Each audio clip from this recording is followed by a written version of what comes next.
So in this video today we're going to learn how to add a new ball of yarn or a new colour to our work. So here I've worked a few rows for us and I am ready to add my new colour. So on my working yarn I have cut it and left about a 20cm tail, which I can then weave in afterwards to keep it secure. So I now want to add my new colour of yarn.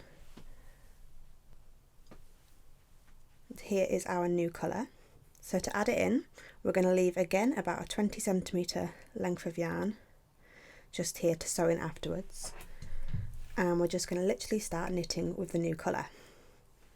So I've got my 20cm length here, I'm starting about so far in, and I'm going to knit as I usually would, so going from front to back, and then rather than using our working yarn here, we're going to add in our new colour. So we're just going to pop that over as so, and knit it as we usually would. And now your new colour has been added to your work. Now you just want to carry on for the rest of the row in our new colour, and that will be complete.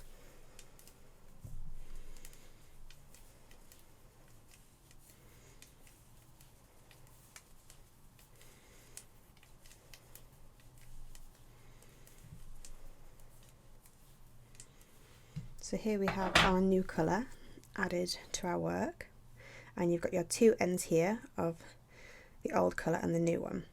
Now you'll find with these ends can become a little bit loose where you've added the new colour, so just give them a little tighten if you need to. And there we go.